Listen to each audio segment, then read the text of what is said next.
somos, gracias, de alguna manera decía, somos y vivimos en Internet.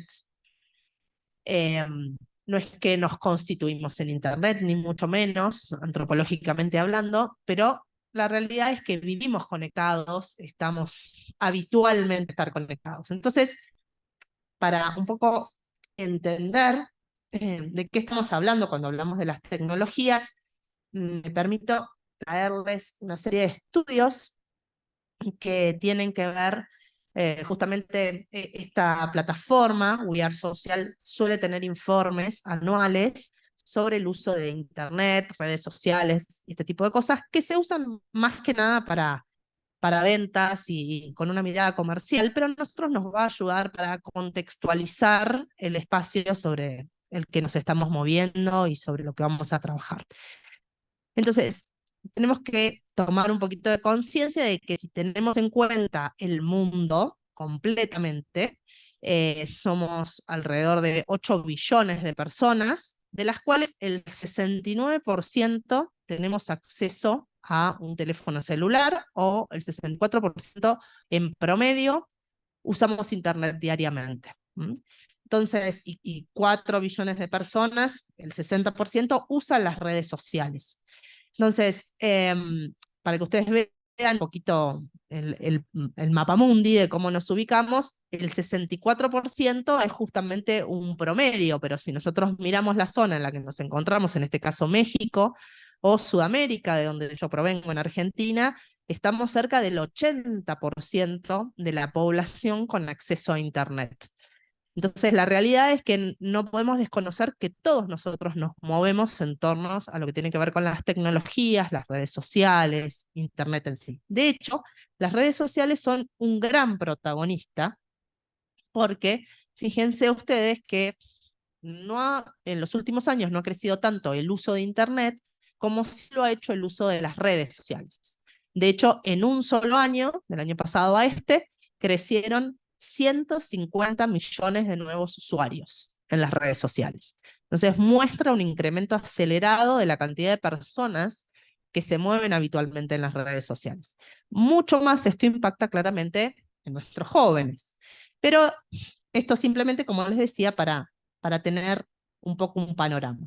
¿Qué es lo que pasa en México? Fíjense, según este informe, son cerca de 128 millones de personas, de las cuales el 96% tiene acceso a un teléfono celular y el 78% tiene acceso a Internet, el 73% usa redes sociales, así que los mexicanos no están exentos de la norma general, de hecho participan mucho y tienen mucho acceso a Internet y trabajan habitualmente.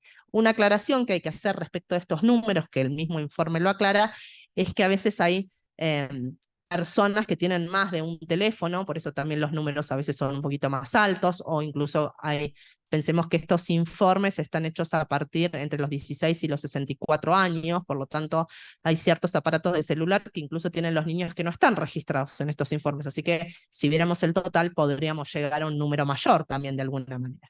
Pero esto simplemente, como les digo, no es algo científico ni sobre lo que vayamos a discutir, sino que tiene que ver más bien con lo que nosotros somos, cómo vivimos y cómo gestionamos. Claramente en nuestro día a día las tecnologías tienen muchísimos roles, no vamos a entrar aquí a hablar de sus beneficios o sus riesgos, pero somos conscientes de que claramente tenemos beneficios en todo lo que tiene que ver con la comunicación, sobre todo acorta las distancias, nos ayuda en materia educativa, desarrolla en algunos aspectos la capacidad de pensar o de crear o de ingeniar, facilita claramente los negocios, los avances tecnológicos en las empresas, en el ámbito médico, ¿sí?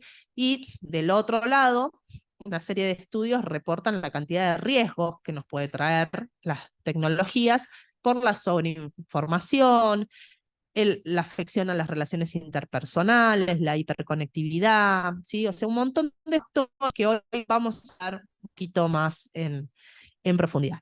Pero todos estos actores que más o menos en el último tiempo, digamos, le habíamos encontrado algún orden o algún manejo, hoy tenemos que sumar a la inteligencia artificial, que aparece como un nuevo actor del que no solamente nos está afectando, nosotros estamos en un ámbito académico y las universidades hoy tienen mucho que lidiar frente a la tecnología, porque hoy cualquier chico pone un tema y le sale el trabajo en automático, sin que tenga que pensar, ni estudiar, ni leer.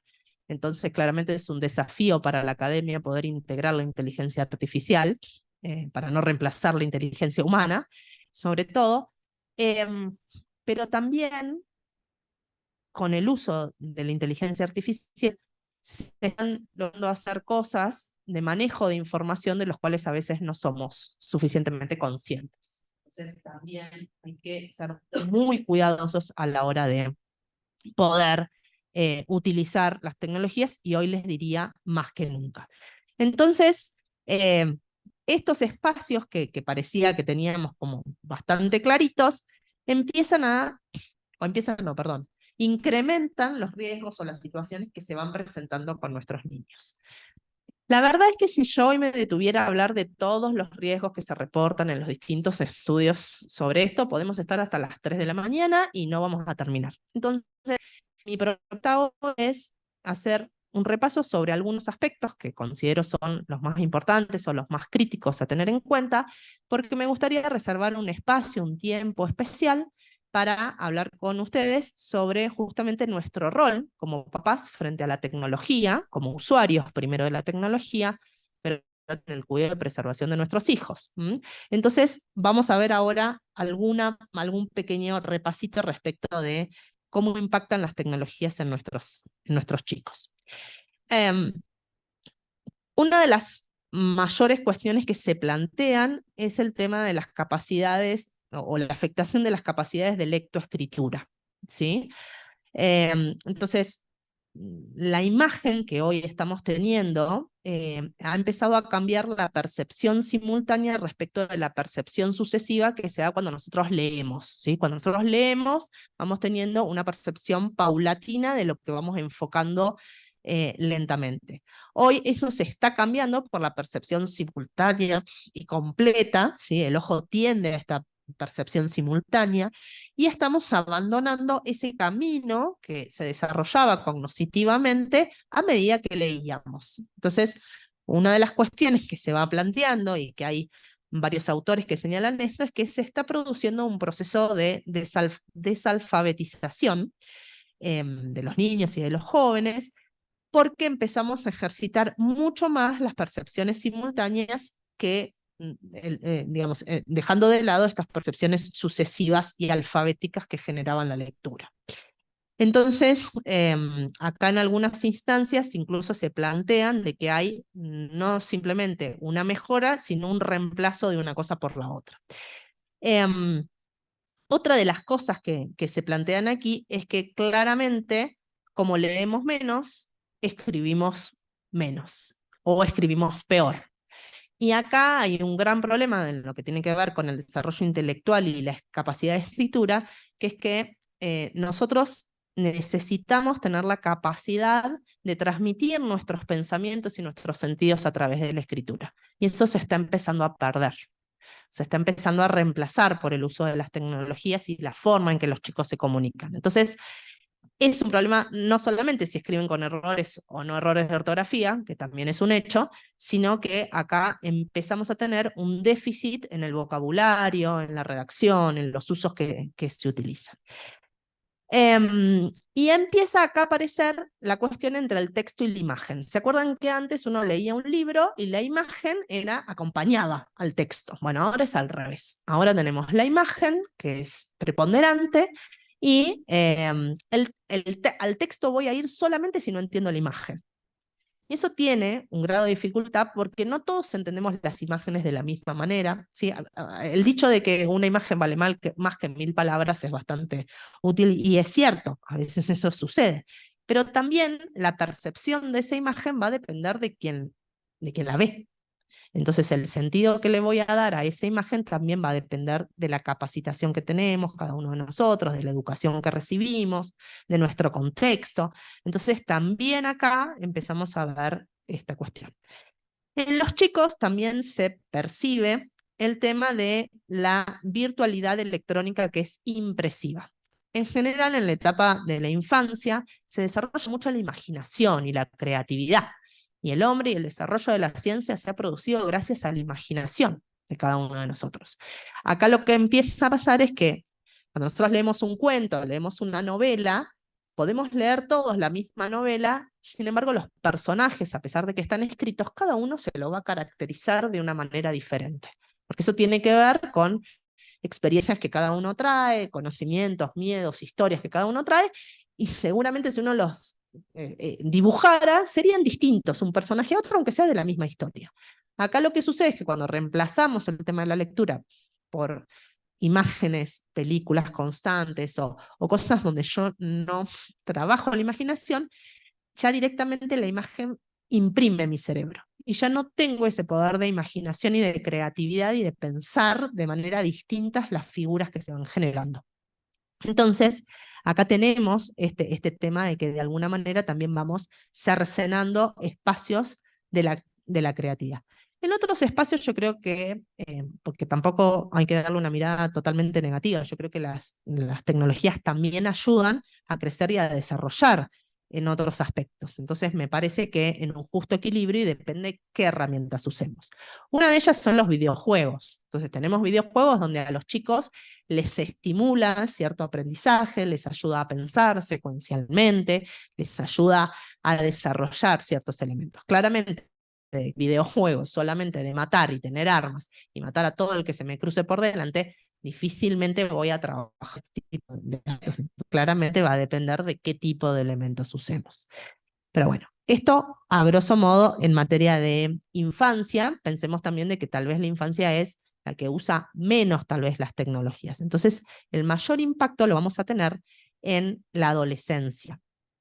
¿Qué es lo que sucede en la adolescencia? Es una etapa crítica, en primer lugar porque se produce en esas edades un segundo momento de desarrollo neuronal, que dentro de un rato lo vamos a ver en particular, pero también se empiezan a gestar muchas cosas que tienen que ver con la personalidad de cada uno de nosotros. Entonces, una de ellas, un ejercicio que nosotros tenemos y que vamos aprendiendo a medida que crecemos, es integrar la impulsividad y lograr tolerar la frustración, ¿sí? Aprender a esperar, ¿no?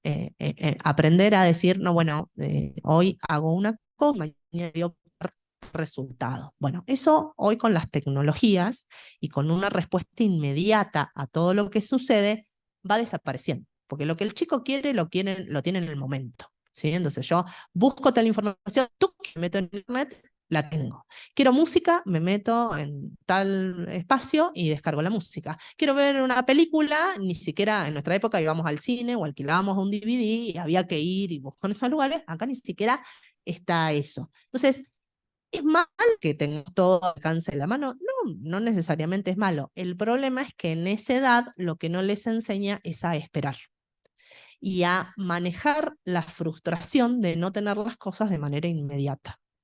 Entonces, acá tenemos esta búsqueda de la satisfacción inmediata de las necesidades y de los impulsos, lleva a ese arrebatamiento de hacer las cosas sin meditar, sin pensar, sin poder pensar un poquito más en el alcance de nuestras acciones.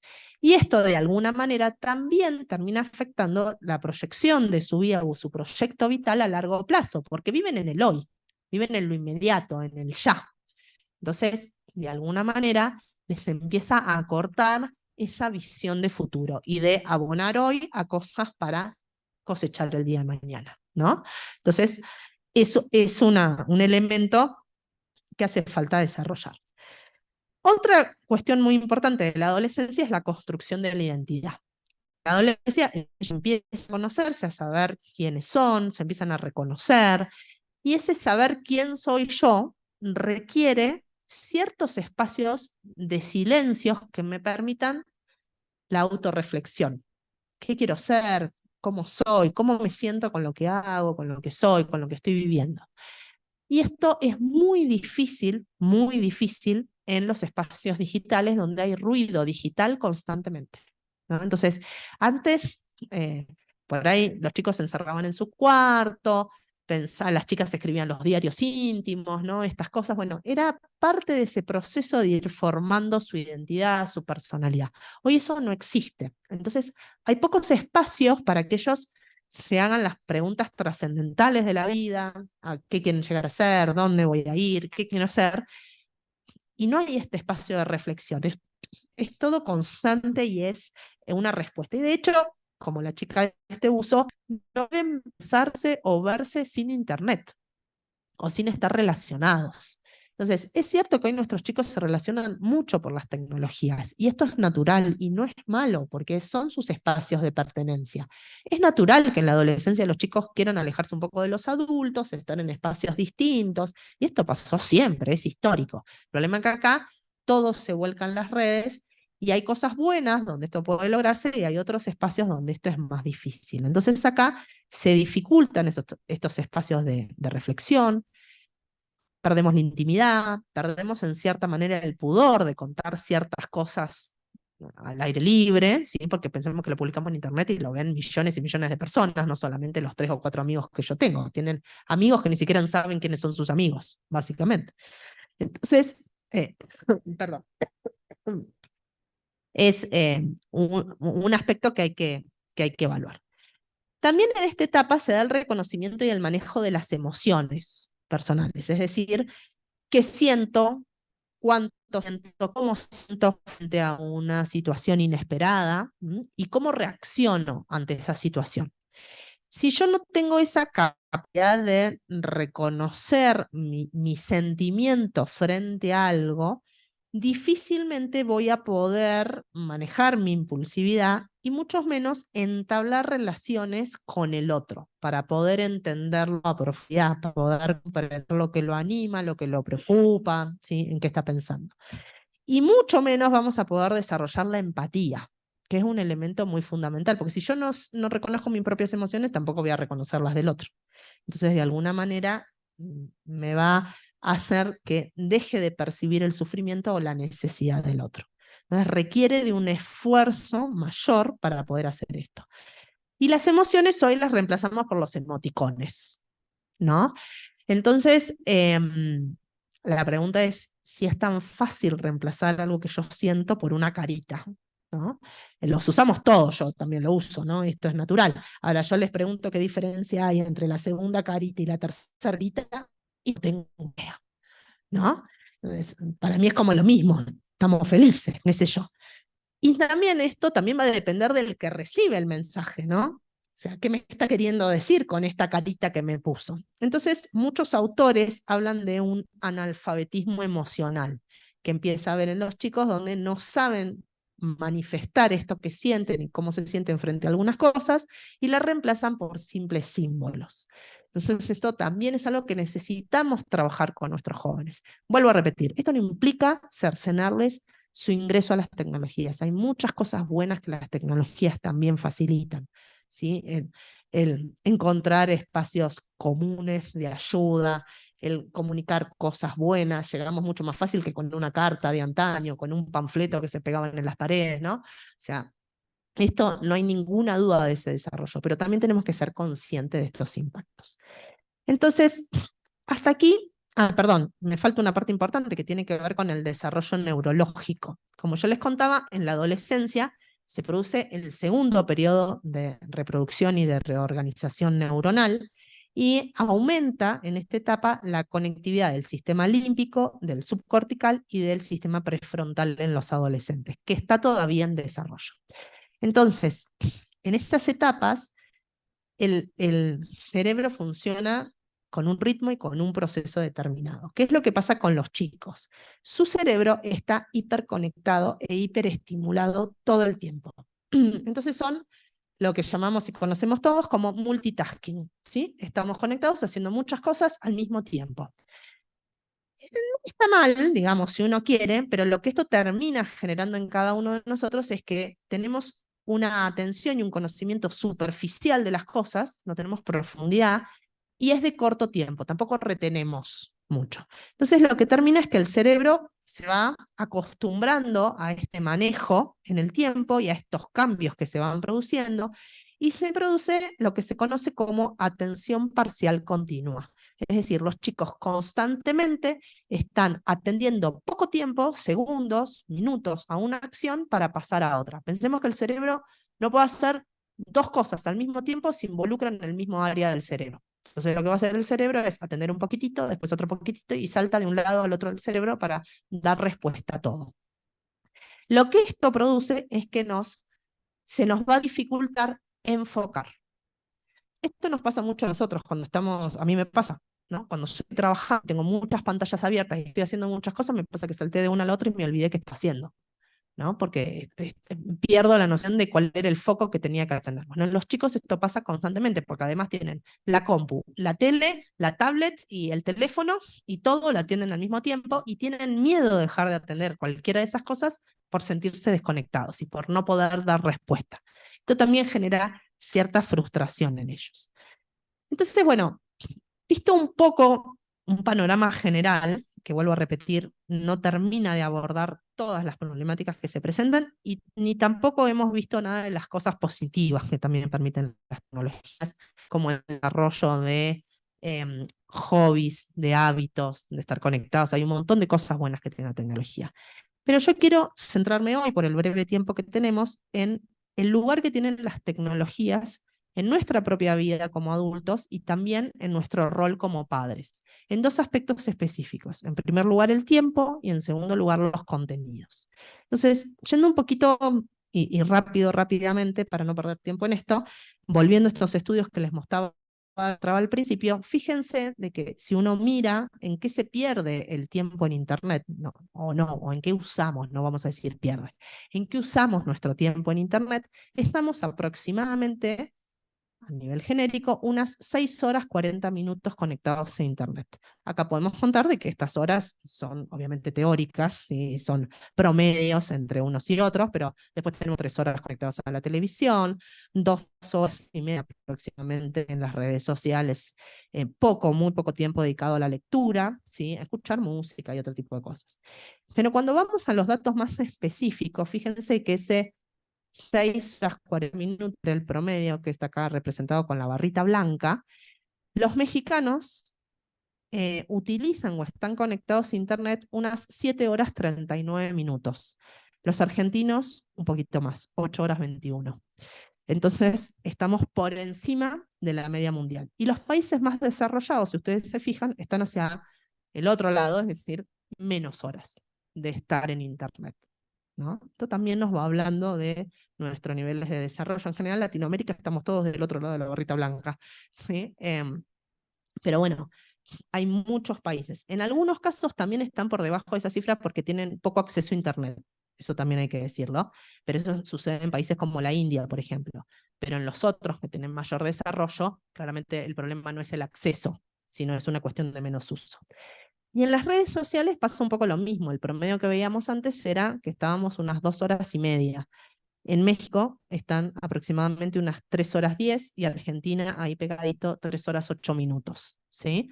Entonces fíjense de que es realmente mucho el tiempo que estamos en las redes. Y esto no son nuestros chicos, vuelvo a repetir, estos estudios están, fíjense arriba dice, entre 16 y 64 años. O sea, tenemos muchos alumnos de la universidad, sí, claramente, pero por ahí no son los más chicos, ¿sí? O no son nuestros niños. Entonces, estamos realmente muchas horas. Entonces acá, bueno, acá hay un gráfico que lo pasamos rápido, tiene que ver con las edades y con el sexo. Fíjense de que claramente entre 16 y 24 años están mucho más conectados y en general somos más las mujeres que los hombres los que usamos o estamos más tiempo conectados. Entonces acá un poco viene esta consideración respecto de el tiempo de uso de las tecnologías y las verdaderas necesidades que tenemos de estar conectados. Entonces, abajo tenemos una mesa familiar que está rodeado por tecnologías o mediadas por las tecnologías, ¿no? Entonces, es realmente necesario que cuando compartimos esos espacios comunes esté la tecnología de por medio. Cuando nosotros llegamos a casa, dejamos el celu un ratito de costado y nos ocupamos de las cosas que pasan en casa, de los chicos, de hablar con nuestra pareja, ¿no? Digamos, ¿hablamos de esas cosas o estamos y necesitamos estar hiperconectados todo el tiempo? Porque si nosotros como adultos hacemos eso, rara vez los chicos dejen de hacerlo, porque están viendo eso y aprenden en ese contexto. Entonces, acá por eso mi planteo empieza por mirarnos a nosotros y mirar cómo nosotros actuamos. Y en función de eso, de cómo nosotros actuamos, cómo bajamos esto a las reglas del hogar y a nuestro trato con los chicos también, ¿no? Y acá aparecen dos elementos que no podemos desconocer. Una es la corresponsabilidad y coparentalidad, y la otra cuestión, que aquí no aparece escrita, pero es también el estrés parental. El estrés parental, sobre todo lo padecemos mucho las mamás, por la sobreexigencia de cosas que tenemos. Entonces, en general, las mujeres tenemos una sobreatención de las tareas del hogar, de las tareas de cuidado de los niños, de algún enfermo, discapacitado, adulto mayor. En general, esto recae más en la mujer que en el hombre y suele coincidir con las etapas más chicas de nuestros hijos y con las etapas de mayor demanda laboral en el caso de las mujeres que trabajan afuera. Entonces, produce esta sobreexigencia una convulsión un poco explosiva que termina haciendo que nuestra parentalidad o nuestra maternidad no sea lo mejor, o sea, no sea la mejor experiencia en un momento determinado. No porque no queramos a nuestros hijos, no tiene nada que ver con eso. Tiene que ver con que las preocupaciones de lo que pasa afuera, y esto también sucede en el hombre, ¿no? El hecho de la preocupación económica, el tema del trabajo, si la empresa por pasar, un problema económico, claramente afecta a la forma en que ejercemos nuestra parentalidad. Y acá es mucho más necesaria la coparentalidad, es decir, que tanto papá como mamá estén en la casa y que tanto papá como mamá sean responsables. ¿Esto por qué? ¿Por ser buenos con la mujer, por hacerle un favor al hombre? No, esto tiene que ver con una necesidad de nuestros hijos. Nuestros hijos requieren y necesitan tanto del papá como de la mamá. Es una realidad que la vemos todos los días porque son significativos. Entonces, en la medida en que nosotros podamos hacer las cosas juntos, claramente el estrés empieza a bajar, hace que los chicos de alguna manera también se desestresen un poquito y también nosotros nos podamos desempeñar de mejor manera en esa parentalidad y estemos un poco más seguros. Esta corresponsabilidad o coparentalidad también implica que tengamos un diálogo respecto de las tecnologías, ¿no? ¿Cuánto vamos a usar las tecnologías? ¿En qué momento? ¿Cómo? ¿Qué le vamos a permitir al chico? ¿Desde cuándo va a tener el celular? ¿Desde cuándo no lo va a tener? ¿En qué ambientes? ¿Por qué? ¿Es necesario? ¿No es necesario? No hay respuestas mágicas en eso, no hay una receta mágica. Nadie mejor que los padres de esos chicos saben qué es lo mejor para esos chicos. Y necesita haber un diálogo. ¿Por qué? Que si la mamá dice A y el papá dice B, y mañana el papá dice C, y después la mamá dice D, y el chico no sabe para dónde ir. Entonces necesitamos una coherencia parental en este sentido. Que le ponga límites, que le ponga pautas, porque también después tenemos las rabietas. Yo, digamos, ¿por qué traigo estas imágenes y por qué hablo del estrés parental?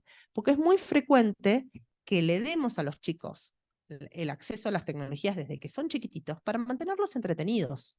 ¿Por qué? Porque no nos da la vida para atender a todas las cosas que tenemos que responder como adultos. Entonces, los chicos, por más de que nos pongamos a pensar, ¿le doy el celular a los 10 años o no? La realidad es que los chicos ya están mirando las pantallas desde que son bebés. Muchos de ellos, uno va a cualquier lugar y los ve en un restaurante y el chiquito está con la pantalla delante. Entonces, después es muy difícil sacársela. Decirle, ah, no, ahora no. ¿No? Entonces, yo me acuerdo en una charla para padres que un papá decía, no, no, nosotros tenemos reglas claras, la tablet o el internet se puede usar hasta la hora del baño. Y la pregunta fue, ¿y no produce que no se quieran bañar? Porque, digamos, cada vez te van a empezar a correr. O sea, hay ciertas reglas que son buenas según la edad y que son lógicas dentro del hogar, pero que después eso es muy difícil de manejar, porque van a casas de amigos, porque están en otros espacios, porque no podemos manejar los tiempos como cuando eran chiquititos. Entonces, lo mejor es que desde chicos tengamos pautas claras, acordadas entre la pareja parental, y cuando hablo de pareja parental, yo soy abogada y no desconozco de que hay parejas que están divorciadas o que son familias ensambladas o que son hogares donde hay solamente una mamá o un papá. Bueno, en estos espacios también es necesario acordar, es necesario tener pautas claras de orden. Y les diría en algunos hogares más que en otros, justamente porque hay más actores involucrados o muchos menos actores. Entonces, es necesario ordenar. Entonces, lo primero que tenemos que evaluar es ese tiempo que yo estoy usando en Internet, primero como padre, pero después también mis hijos, ¿es realmente necesario? ¿Y para qué voy a usar ese tiempo? ¿En qué lo voy a usar? ¿Mm? Entonces, esto es lo primero. Ahora, este estar en Internet también implica eh, algo bastante importante que tiene que ver con lo que hacemos, ¿sí? ¿Cuál es nuestro comportamiento en las redes? Hay algunos autores que hablan de que las sociedades modernas están sufriendo de selfitis. Todos se sacan selfies todo el tiempo, estén haciendo lo que estén haciendo, si vamos a comer, si sacamos fotos de la comida, si vamos a probarnos ropa, nos sacamos fotos con 5 modelos de ropa, aunque nos compremos una sola, o sea, todo el tiempo. Y es una pantalla constante de lo que sucede en nuestras vidas. Todo el tiempo compartimos, mostramos, hacemos, y nuestra vida es pública y perdemos el sentido de la intimidad. Entonces, esto que algunos pueden pensar, esto le pasa a los chicos, no a los padres, yo les puedo asegurar que son mucho más los padres que publican muchas más cosas que los chicos en muchos casos.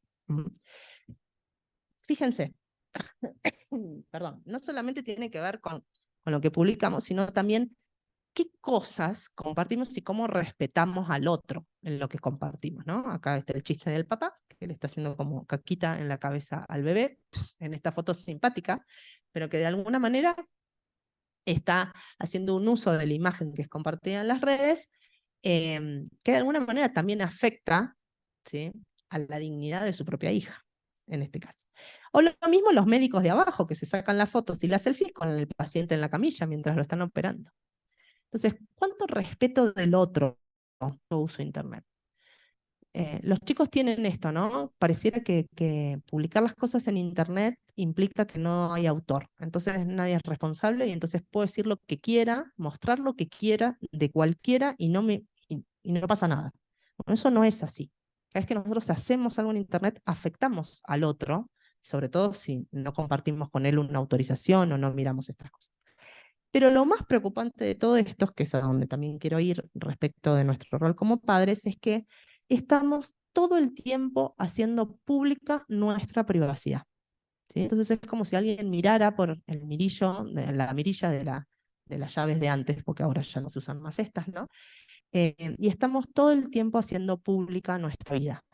Y lo que es peor también, la vida de nuestros hijos. Entonces, si todo funciona bien, los invito a ver este video, unos minutitos. Uy, algo no funciona. Oh, ahí está. A ver.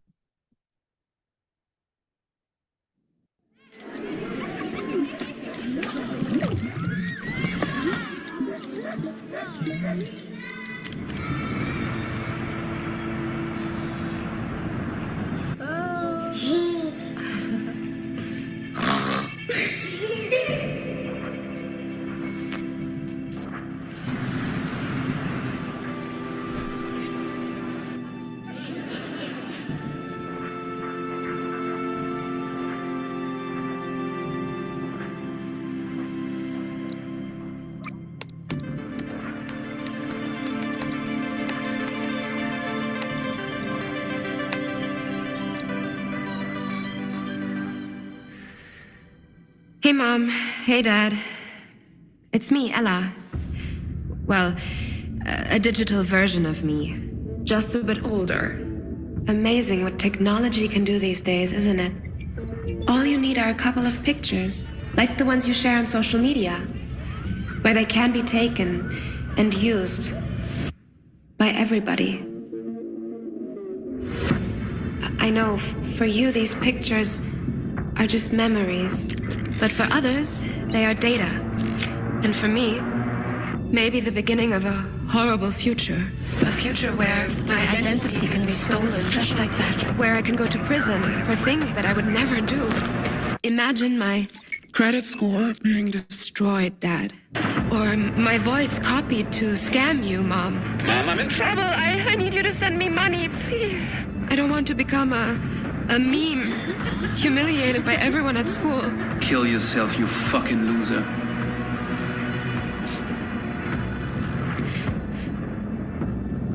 And I certainly don't want this.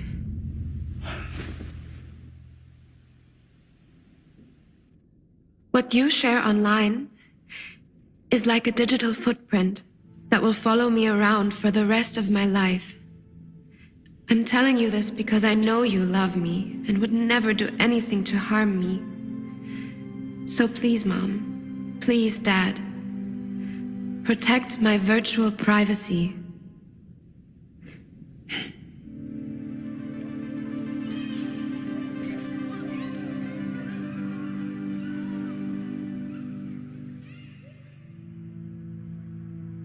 Esta es una campaña que parece ser un poquito dura, pero parece no, es bastante dura.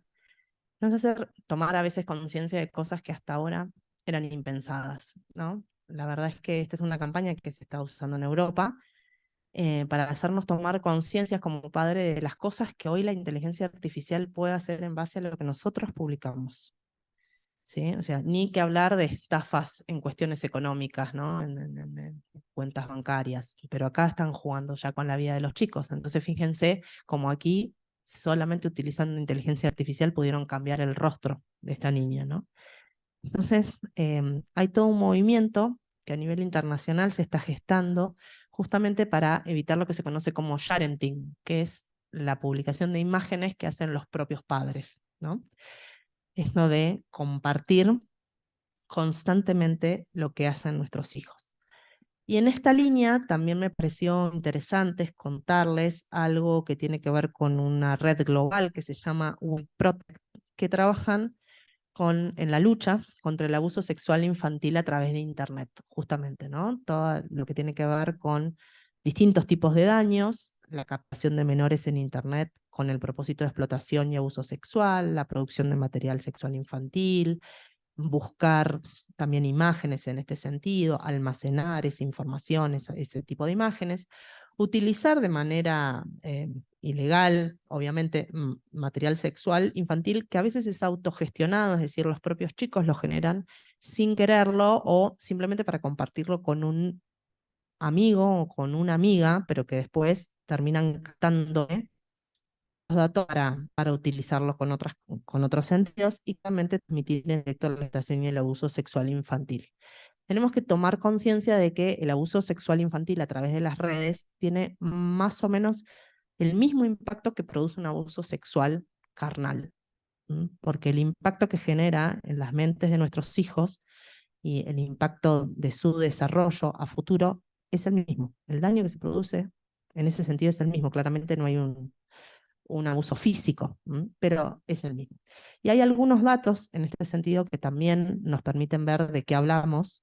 Aquí hay de este informe, fíjense que en el 2020 se intercambiaron 1 millón de archivos multimedia individuales con imágenes de abuso sexual infantil. Hay más de 3 millones de cuentas registradas en las páginas de abuso sexual infantil. O sea, hay gente que busca eso, que persigue eso, ¿sí? Y crecieron en un año más del 100% de la cantidad de denuncias que se producen en relación a este tipo de daños. Entonces, cada vez más frecuente. Y cada vez nosotros a veces nos sentimos afuera porque es natural que nosotros no estamos tanto como los chicos en Internet. Entonces, no somos plenamente conscientes de eso que va a pasar, o que está pasando, mejor dicho. No, nos mantiene un poco lejos. En este mismo estudio, ellos hicieron no solamente el análisis de datos que salen de denuncias, como les mostraba en la página anterior, sino que también ellos hicieron una encuesta a nivel mundial con jóvenes ya mayores de 18 años, pero la pregunta era respecto de cuando ellos eran menores, cuando habían tenido las primeras exposiciones a contenido de sexo explícito en línea. Y fíjense que las edades están bajando porque los chicos que tenían 20 años y contaban sobre estas experiencias habían tenido alrededor de 13 años, más o menos, cuando les había pasado. En cambio ya los que tenían 18 años ya tenían 12 años, ¿sí? Un poquito más de 12 años. Entonces fíjense que hoy en día cada vez está bajando más ese nivel digamos, de receptividad. Cada vez son más jóvenes los chicos que reciben estas situaciones de cuestiones sexuales explícitas.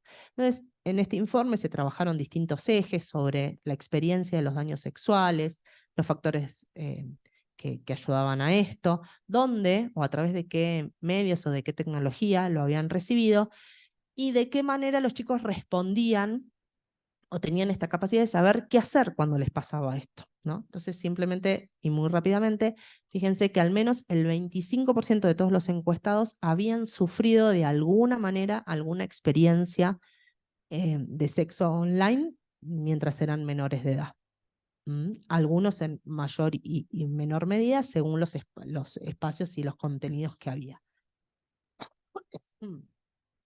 Obviamente se les preguntaba cómo se sentían. En general las mujeres somos las que más incómodas nos sentimos con estas situaciones. En los jóvenes hay cierta curiosidad o cierta excitación que es propio también de la infancia y de la adolescencia y de los sexos, de los géneros, ¿sí?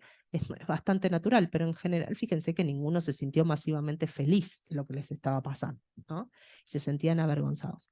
Y lo más preocupante, yo creo, del estudio son dos cosas. Esta es la primera, que es que eso sucedía en sus propios teléfonos móviles.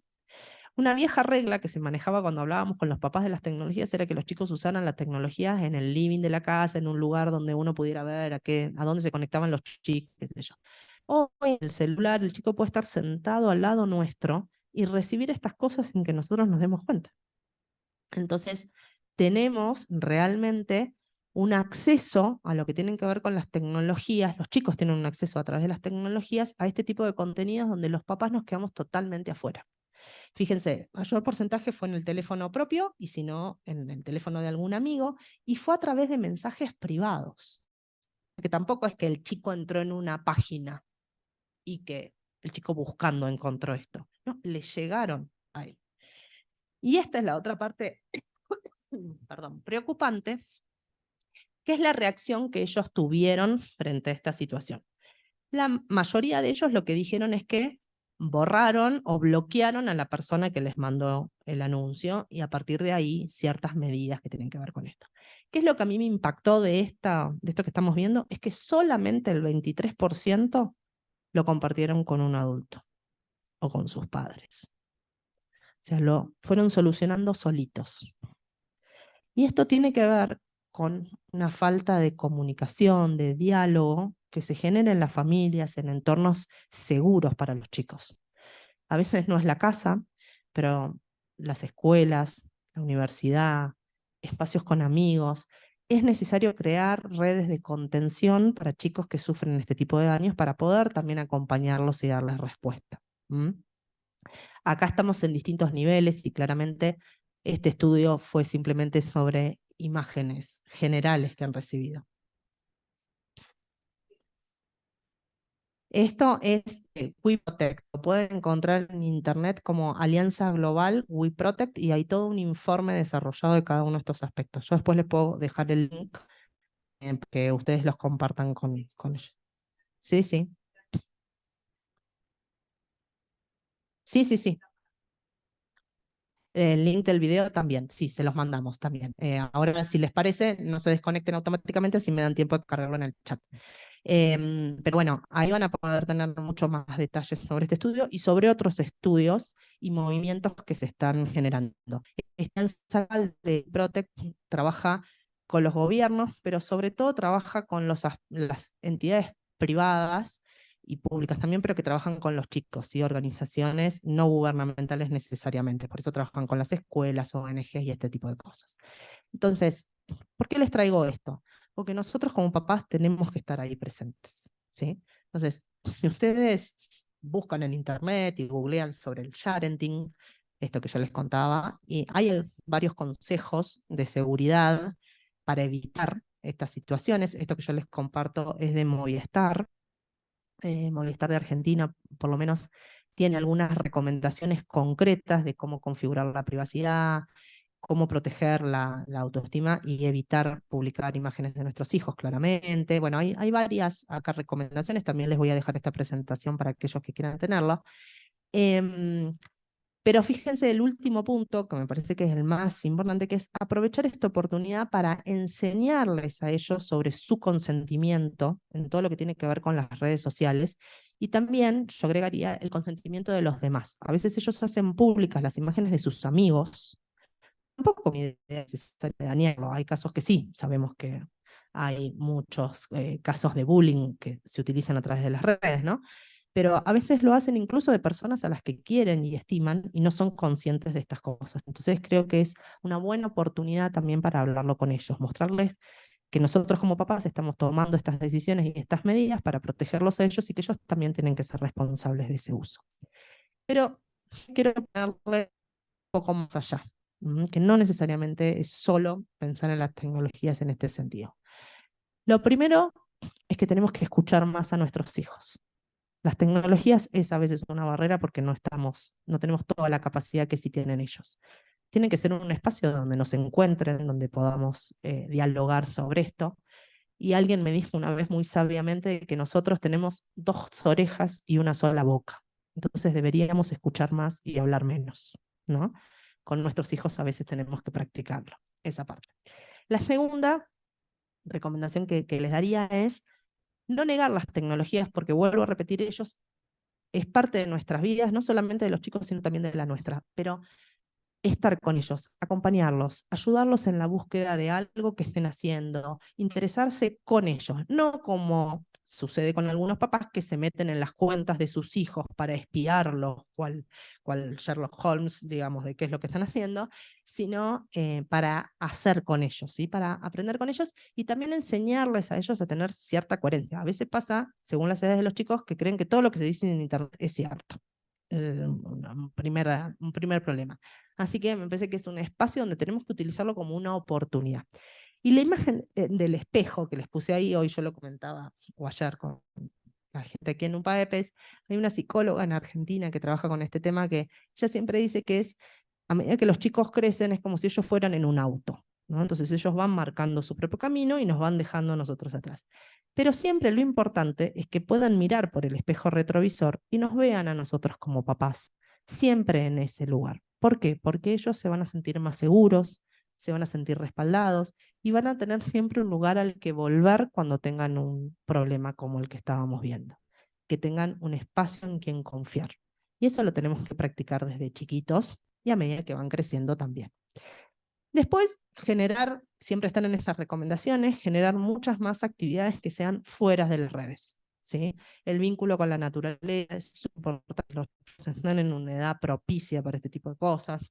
Generar encuentros, actividades en esto y sobre todo también fomentar la espiritualidad.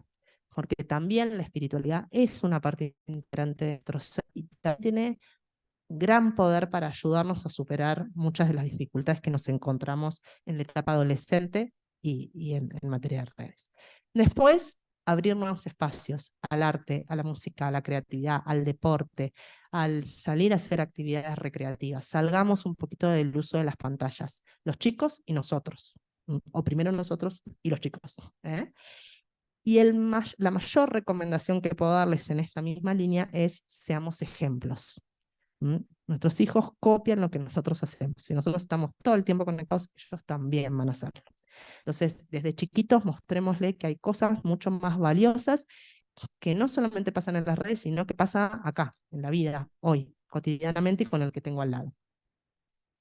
¿En qué aspectos por ahí detenernos en esta educación y en esta crianza? Bueno, compartir en el hogar esta corresponsabilidad que hablábamos antes, poner reglas comunes, acordarlas incluso con los chicos, las reglas de uso de las tecnologías y hacerlos parte de esas decisiones, formar un espíritu crítico, que también les decía antes, que todos tomemos conciencia de las formas que tenemos de participar en redes y las consecuencias que eso tiene, ¿sí? Qué cosas voy a hacer y cómo no, y asumir, por lo tanto, la responsabilidad como ciudadanos digitales de esto que estoy haciendo, y fortalecerlos para enfrentarse ellos en la vida en general, pero también en las redes, de manera inteligente, autónoma, responsable y libre al cambio. ¿Por qué digo cada uno de estos elementos? Porque nosotros necesitamos fortalecerlos. No siempre van a estar bajo el ala de la gallina, como decían antes, no siempre van a ser nuestros pollitos. Entonces necesitan crecer, necesitan independizarse, muchas veces van a estar en casas de amigos, ¿sí? Entonces, van a tener que encontrar ellos esa brújula, ¿sí? Ese camino por donde ir siguiendo. Entonces, si ustedes me preguntan, ¿esto es novedoso? No, la verdad que no tiene de nada de novedoso. Son las mismas recomendaciones que venimos hablando para padres desde hace muchos años. Em, lo novedoso sería que todos podamos implementarlas y poder llevarlas a cabo, ¿no? Y poder despegarnos a veces de las modas o de los usos o de las cosas que van pasando y fortalecemos más el valor de cada uno de nosotros. Lo último, actuar con compromiso, con persistencia y con perseverancia. Cada día, cada minuto es una oportunidad para ratificar o para rectificar lo que estamos haciendo en la vida propia y en la vida de nuestros hijos como padres. Yo sé, nadie nace con un manual de instrucciones, nuestros hijos no nacen con un manual de instrucciones bajo el brazo, así que aprendemos a ser padres con ellos, pero todos los días podemos hacerlo un poquito mejor y replantearnos. En segundo lugar, hacerlo enfocados en nuestro accionar, tener metas claras, objetivos comunes con nuestra pareja y más allá de esto que les decía, las modas y las influencias. A nosotros nos ha tocado ser padres de estos hijos que hoy tenemos, ¿sí? Entonces, bueno, ¿cómo vamos a hacerlo? ¿Cómo nos vamos a comprometer con eso? Y hacerlo a pesar de los pesares, a pesar de el cansancio, de la vorágine diaria, bueno, fortalecernos, esforzarnos, ¿sí? Las pilas y las baterías se nos acaban a nosotros también, encontremos espacios para apoyarnos mutuamente en, vuelvo a repetir, nuestra pareja, en padres que estén pasando situaciones similares, en la familia ampliada, en los abuelos, ¿sí? Aprovechémonos. Y la mejor idea que creo que alguna vez me han dado es hacerlo con creatividad. También nosotros démosle un chip y una vuelta a nuestra cabeza, salgamos de la caja, pensemos cosas nuevas, pensemos espacios nuevos para trabajar con nuestros hijos, no tengamos miedo, desafiémonos a nosotros mismos y trabajemos con los chicos para esto. Nada más. Muchísimas gracias. Muchas gracias, Lore, por Ahora le voy a compartir esta el chat. participación. Agradecemos también, tenemos un par de minutos, entonces para responder algunas bien. preguntas, no sé si haya algunos papás que quieran prender su micrófono y decirla, o bien le va a Yo voy a dejar de chat. compartir, así los veo. Y me es más fácil, perdón, ¿eh? Y mientras voy a buscar Mientras Lore nos está buscando el link de la presentación. Sí, sí. y el nombre de la institución que realiza el estudio. No sé si haya una pregunta en el chat. Me extendí en el tiempo, pido disculpas, pero la verdad es que son temas que llevan más de lo que uno quisiera para poder No te desarrollarlos a preocupes. fondo. Gracias. Ok. Bueno. Una pregunta, Lore, Dime. de María. ¿A partir de qué edad se debe negociar con ellos las reglas de los aparatos y su uso? A ver, algo que se desarrolla es la autonomía progresiva en los chicos. Claramente, a un nene de 4 años difícilmente él pueda saber cuál es el mejor manejo del tiempo, ¿no? Y las reglas. Entonces, en principio, las reglas son más puestas por los papás que por los chicos. Pero hay ciertas cosas que se pueden dar en este juego de los premios y los castigos, y sin exagerar, que pueden de alguna manera negociarse, si uno quiere, dentro del tema familiar. Como les decía, el tema de si no jugás hasta cierta hora y después te bañás o no te bañás, bueno, hay que evaluarlo, tiene una edad. Y claramente ya los chicos, cuando empiezan a tener un poquito más de conciencia, a los 10 años, 8 años, 9 años, bueno, ya ahí uno me parece que amerita tener, digamos, algún planteo específico sobre el tema. Y bueno, y que ellos también sean responsables de elegir cómo hacerlo y cómo no hacerlo, ¿no?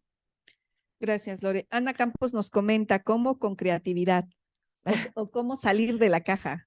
¿Cómo salir de la caja? Bueno, a veces también hablando con tus hijos, a veces preguntarles a ellos, ¿no? Cómo ellos, en qué cosas se sienten inseguros, en qué cosas se sentirían más seguros, pensar nuevas estrategias, pensar junto con ellos, pensar con tu pareja, indagar con otros papás, y pensar herramientas para salir un poquito de lo usual y de las reglas usuales, siempre es bueno. Lo que te diría es, no hay reglas ni soluciones mágicas. porque todos los hijos son distintos. Yo tengo 5 hijos y mis 5 hijos son distintos y con cada uno de ellos he tenido que implementar cosas distintas. Algunas me salieron bien, otras me salieron mal, no hay que tener miedo al error tampoco. Y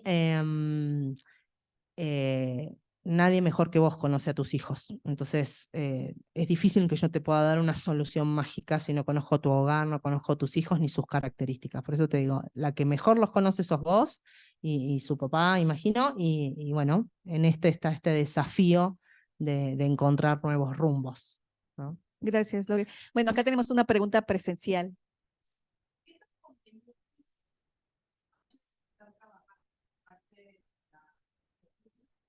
Trabaja que tú puedas tener desde tu teléfono como visión no como un Sherlock.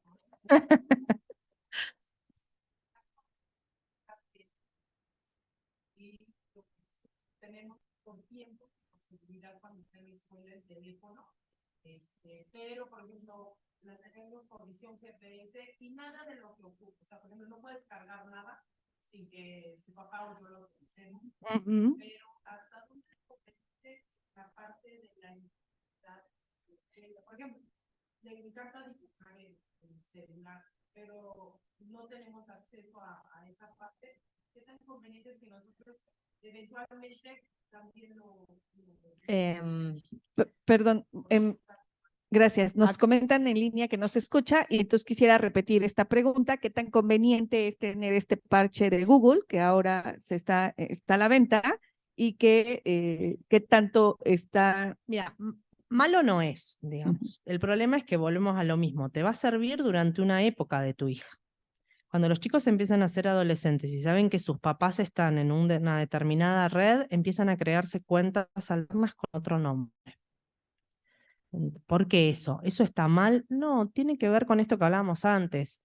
La adolescencia es propia de querer independizarse y tener su propio espacio. Entonces, me parece que está bueno que vos controles dónde está, sobre todo si tiene 8 años, como vos decías, dónde está, qué hace, con quiénes está, qué comparte, qué no comparte.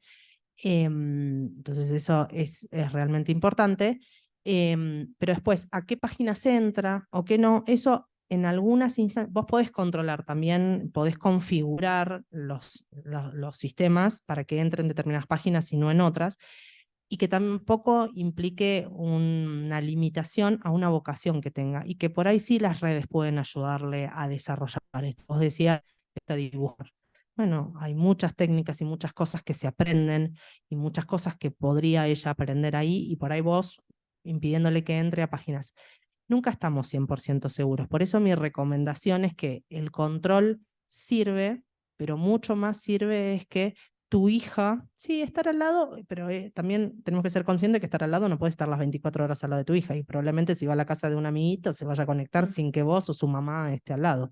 Entonces, sí, un espacio donde lo que vos puedas lograr es que tu hija tenga confianza para venir a vos y contarte algo que observó y que no le gustó en la red. Entonces, lo que primero tenés que generar es: yo confío en vos y te voy a dar este espacio de libertad y de apertura en las redes porque confío en que vos vas a saber usar esa libertad. Pero eso se enseña desde que nacen, te diría, ¿no? Y uno es más libre cuanto más conoce. Entonces, uno le puede mostrar cosas buenas y malas en Internet, sin asustarlos y sin meterles un miedo infundado a veces, porque también hay chicos que tienen pánico por cosas que les han llenado la cabeza, ¿no? Entonces eso tampoco es sano. Pero sí mostrarles de que hay un mundo del otro lado que no es tan bueno como es ella. Entonces, que tiene que tener cuidado, que no tiene que compartir datos, que nunca tiene que contar sobre sus cosas, que no tiene que entablar ningún diálogo con nadie a quien no conozca, ¿sí? Pero que no conozca de verdad. Entonces, por eso te digo, me parece que todas las herramientas tecnológicas que tenemos son buenísimas, las vamos a poder hacer, pero además hay que trabajar y fortalecer esta confianza con nosotros mismos, ¿sí? O sea, de los chicos hacia los padres para poder trabajarlo. Sí. Gracias, Lore. Bueno, comentarles que les estamos compartiendo un link de evaluación. Es muy importante para nosotros su opinión y en el chat pueden encontrar la liga. Les agradeceremos que puedan contestarlo. Sí. Voy a unir 2 preguntas por tiempo. Perdón, simplemente antes de la próxima pregunta es que publiqué por ahí atrás, pero no llegué a poner de que ese video de YouTube es el de ELA, el de la nena de inteligencia artificial, ahí se los puse en el chat. Ahora publico el del informe. Muy bien, muchas gracias, Lore. Bueno, voy a unir dos preguntas por un tema de tiempo. Juan Carlos nos comenta que ¿cuánto tiempo diario es aceptable para el uso de celulares en niños y adolescentes? Y Ernestina, ¿a qué edad se les puede dar celular a los niños? Es una gran pregunta, Ernestina, no hay una receta mágica. Yo vuelvo a preguntar el objetivo de darle el celular, digamos. ¿Por qué vos le darías el celular? ¿Lo necesita por una cuestión de seguridad? Muchos papás dicen, yo le doy el celular porque si le pasa algo, bueno, pero si la nena está en el colegio y le pasa algo, te van a llamar de la escuela. No necesitas celular para eso. Y por ahí el tener el celular a una edad temprana tiene que ver con que, ay, pero María y Francisca y Periquita tienen celular, papá, y yo ¿por qué no tengo celular? Entonces también tiene que ver con las modas. Entonces, algo que me parece que tenemos que fortalecer como padres son las redes de padres, ¿no? Entonces, si somos capaces de comunicarnos con los papás de las amigas de nuestros hijos, ¿sí? Todos contra ellos, dicen acá. No, pero sí ponernos de acuerdo. Bueno, a ver, si con nuestra pareja nos cuesta acordar ciertas reglas, imaginémonos con muchos padres y muchas madres, ¿no? Esto a veces es muy hipotético, pero hay que ver que por ahí encontramos en esos espacios acuerdos comunes, es decir, bueno, el celu lo van a tener, pero lo van a tener si van a un espacio determinado. Lo va a tener en la casa de la amiga porque sé que me va a mandar un mensaje a determinada hora. Esos también son acuerdos que hay que trabajar con los mismos chicos, ¿no? Y para ver qué cosas y qué es lo que van a hacer. Después hay mamás que se la mandan, el chico va a jugar a la casa de un amigo y la mamá se la pasa mandándole mensajes. Entonces lo que queremos es que el chico desconecte el teléfono y en realidad el chico está todo el tiempo contestándole a la madre qué hace en el teléfono. Entonces no logramos la meta de que el chico haga otras actividades y juegue, ¿no? Entonces preguntémosle al papá qué está haciendo el chico, si está bien y lo demás a los chicos chiquitos. Entonces eso también hay que manejarlo. La edad promedio o el tiempo promedio, yo te diría que lo que menos estén es lo mejor, pero eso también hay que manejarlo según el hogar, según las necesidades y también según las edades de los chicos. Si vos a un adolescente, un joven universitario, le sacás internet y probablemente no tenga conexión con sus estudios, no le puedan pasar datos de sus compañeros respecto a lo que están cursando, no tenga posibilidades de trabajar, equipo de trabajo. Por eso les digo, hay cosas que nos van a servir cuando ellos son chiquitos y hay cosas que cuando ya son grandes no vamos a poder trabajar de la misma manera. Vamos a tener que trabajar y apelar a hacerlo de otra manera. Y en algún punto, que tiene que ver también tenemos que confiar en que lo que hicimos hasta un determinado tiempo fue bueno. ¿Sí? O sea, confiar en lo que estamos haciendo como papás y generar este espacio de comunicación, de consulta, de diálogo. ¿Mm? Bien, Lore, pues agradecerte, muchas gracias. Yo les prometo que el informe te lo voy a dejar a vos, que en todo caso te preguntaré porque no tengo el link a mano para mandarlo en automático, pero les puedo dejar la presentación y algunos links para los que tengan interés que escriban. ¿Sí? O sí, el canal que ustedes determinen. Muy bien, pues por tiempo ya vamos a dar por concluida nuestra tercera charla de este ciclo de Padres de Familia, pues agradecerte la generosidad, el tiempo que invertiste para darnos esta charla y sobre todo, pues creo que como papás reflexionar la importancia del cuidado que tenemos que tener con nuestros hijos para el uso adecuado de las tecnologías. Me parece que no es un tema para satanizar, pero sí para cuidar, ¿no? Y agradecerles a todos porque que se hayan conectado esta noche, comentarles nuevamente de nuestro link de evaluación y también decirles que estén al pendiente a través de nuestras redes sociales en Familia Supaep sobre los próximos eventos que estaremos llevando a cabo como Cefas. Muchas gracias y buenas noches. Muchísimas gracias.